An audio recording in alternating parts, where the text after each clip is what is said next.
Hello, everyone, and welcome back to our podcast. Today, we are going to be discussing the movie Pan's Labyrinth. But first, we're going to have our podcast members introduce themselves. My name is Peyton Hines. I am a junior psychology major, criminology minor from New York. My name is Nyla Lee. I'm a junior journalism major, psychology minor from Brooklyn, New York. My name is Cyan Fleming, psychology major, legal communications minor from New York.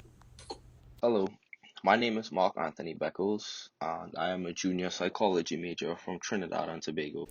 Okay, so now that the introductions are completed, we are going to have Cyan inform us about the script and editing of the film. Honestly, I thought that the editing for the movie was pretty much straightforward. I thought that the beginning, the opening scene was interesting because it just shows the girl, who we find out later is Ophelia, just laying on the ground, bloody nose, and you kind of like wondering what's happening. And then you, as the guy is narrating and like explaining that, you know, there once was a princess and all of this, you see like they cut through her eyes, like as if this is the things that she's seen, which is how I thought about it, kind of. And you kind of wonder if like the girl on the ground is the princess, which we find out that later, yes, she is. And I thought that it was very interesting how it opens, and you can tell that like Ophelia is kind of like a outcast, like the black sheep of the family, if you will.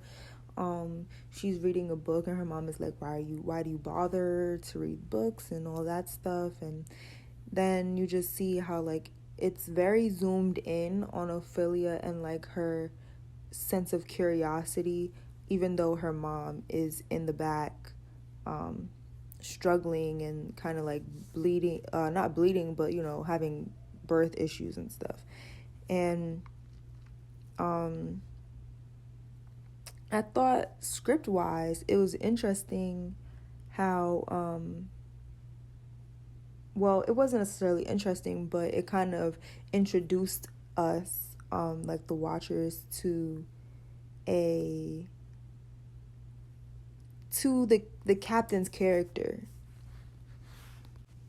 Ophelia's mom is basically like, when you get there, call him father. Like, it's just a word. Insinuate, like, not captain, father. And the fact that she says it's just a word, like, insinuates that, you know, Ophelia kind of doesn't like the fact that, you know, who like doesn't like this person, even though she may or may not have met him yet, which you can assume that she hasn't, since she says, you know, call him father when you see him. And when she finally does meet him, she tries to shake his hand and he, you know, grabs it very aggressively and tells her like it's the other hand. And you can just tell that he's not a nice man, and Ophelia is not too fond of him. And so you can see later that, you know, Ophelia is very much into fairy tales and stuff like that, even though her mom thinks that she's too old for it, quote unquote. And her reading these books and, you know, all of that gives her that view of life that others can't see. Like, she sees the fairies, you know, flying around in the woods and the forest, and her mom is like, what? And all that. And like, even later in the movie, like at the very end, you can see like the captain doesn't see the fawn, only Ophelia sees it. And it kind of like gives her this kind of third eye in a sense, like she can see things in a different realm that nobody else can. I thought that like the music played a big part in the editing and the script of the movie as well. And seeing like the interactions, I feel like each character, the editing for each character gave you a chance to get to know them. Each scene that you see with Ophelia and her mom, you can see how much Ophelia is like very protective of her mother and wants the best for her. And you even see that Ophelia doesn't talk for about the first 10 minutes of the movie. Like when her mom is talking to her, when the captain is trying to, is like, being aggressive with her, she doesn't say a word. She runs into the forest, and then once Mercedes finds her in there, she all of a sudden is animated. And I don't really quite, I can't think of any reason as to why that is, but I just thought that it was interesting that she hadn't spoken to her mom of all people, because she really, really appreciates and loves her mom, but she chose to talk to like one of the workers that the captain has. But each scene you can see how the captain specifically is just a very nasty man who everybody is fearful of and doesn't try to cross him because he is ruthless. Like you see him just kill those farmers because he feels like they're lying or like wasting his time, and then later he checks through their stuff and realizes that they weren't lying at all, and he killed them for no reason. But he feels no remorse for killing them. He's more so upset with his men for wasting his time, and that just alludes to who he is as a person. Then you see Mercedes and the doctor conversing amongst each other, and you kind of see like Ophelia like watching them later when they cut, and she is spying on them of sorts, but you can tell that they're up to something, the doctor and Mercedes, but it's not necessarily a bad thing, it doesn't seem. As you get to see the movie further, as you get to watch the movie further, you can tell that they're actually helping other people, and that's why they're so secretive. But because of the fact that the captain is not a good man and their lives are at risk for helping the enemy, but you get to see that they're selfless people as well, and which is why I guess Ophelia felt comfortable enough to speak to her, because she could tell that she was a good person. Whereas the captain, she could tell that he wasn't. I think that the movie plays a very strong role. Not a strong role. It plays very heavily on the fact that the captain is ultimately the person standing in the way of sorts. Like, Ophelia is a very smart girl, and she finds ways to do things without the help of other people, obviously, as you can see, like when she completes the first task, and even though she didn't follow the instructions with the second task, she completed it, and she's trying to help her mom in these ways that nobody understands but her. Not even her mom understands. And once her mom passes away, the captain becomes an even bigger bother and a bigger problem, because he didn't like her to begin with. I think that the script was written so well in a way that it allowed for mystery to exist in the movie. So there was a lot of mystery, but it dropped clues. But the way that it built up towards the end, all of the mystery that was left in the beginning is ultimately answered by the end. So you find out that the captain is the person who kills Ophelia and, leaves her laying on the ground bloody, even though he dies himself as well. But you see that, in the beginning when the doctor and Mercedes are talking and she's like, oh, you need to go and check on his leg up there, you see later in the movie the person that she's talking about. And I thought that it was just good to watch because of the fact that the mystery kept you going. Like, the mystery made you want to keep watching the movie to discover what was at the end. Thank you, Cyan, for your commentary on the script and editing of the film. Now Nyla is going to be sharing the psychological impact and costumes of Pan's Labyrinth. The psychological impact of this film mainly focuses itself on memory, imagination, and obedience.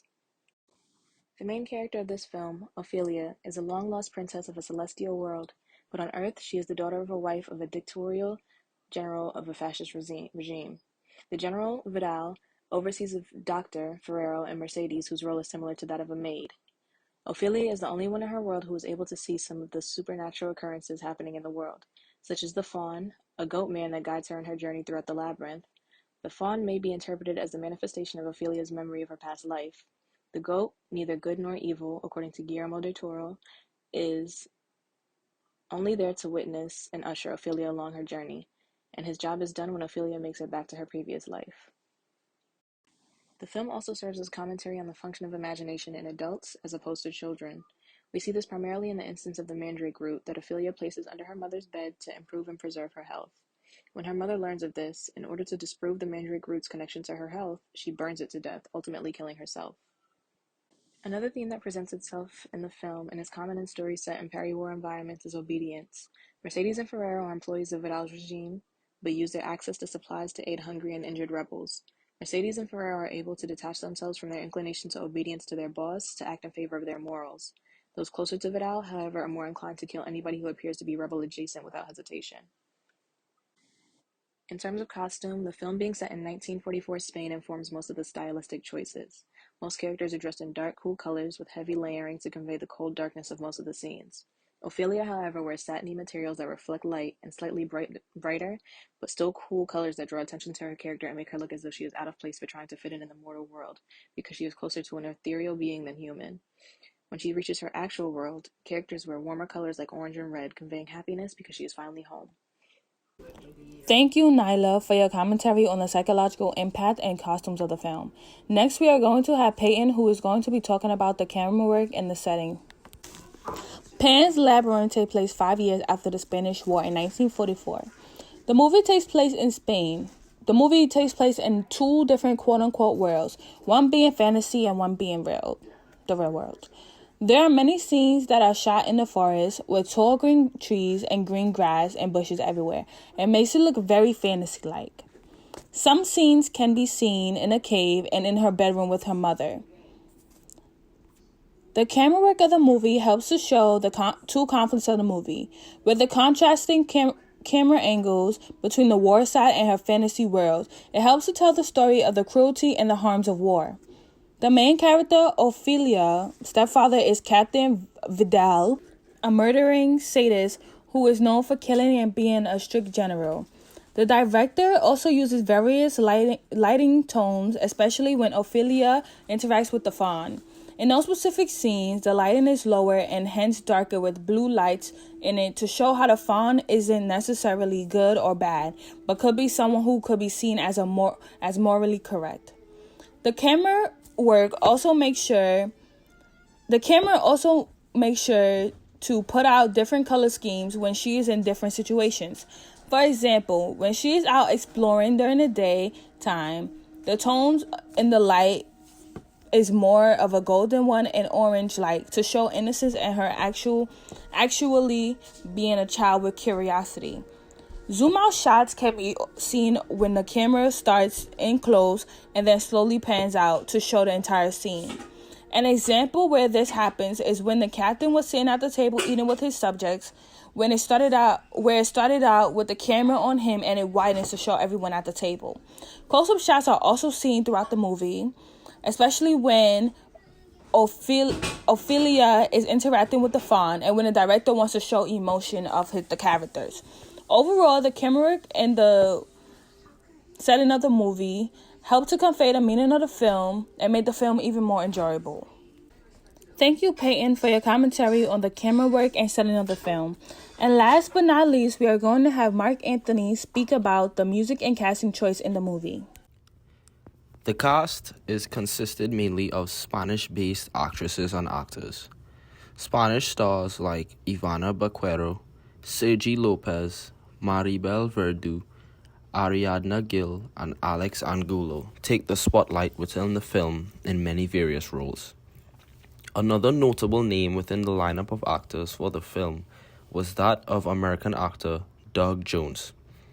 Playing the pale man in the film, Doug Jones is an American actor, contortionist, and mime artist. Mr. Jones is probably the most recognizable name in the Hollywood franchise in the lineup due to his notable appearances in other big-name sci-fi movies alongside Pan's Labyrinth, like The Shape of Water, Hellboy 1, and Hellboy 2.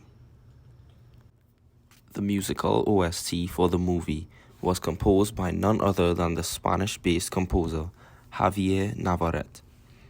Born in Teruel, Spain, Javier spent most of his professional years composing scores and OSTs for a large array of films, mainly coming out of Spain. His best work, however, came from his 21 songs played throughout none other than Pan's Labyrinth. Navarrete even received an Oscar nomination in 2017 for his outstanding work. Songs like Pan's Labyrinth Lullaby and A Tale are my personal favorites, as it creates an immediate atmosphere that comes straight out of a fairy tale book when listened to. This is the power of the skilled composition of Javier Navarrete. Thank you, Mark Anthony, for your commentary on the music and casting choice of the movie. Thank you for taking the time out of your day to listen to our podcast about the 2006 film Pan's Labyrinth. We hope our commentary encouraged you to go watch this spectacular film yourself, and we hope you could join us for our next podcast. Once again, thank you and have a great day.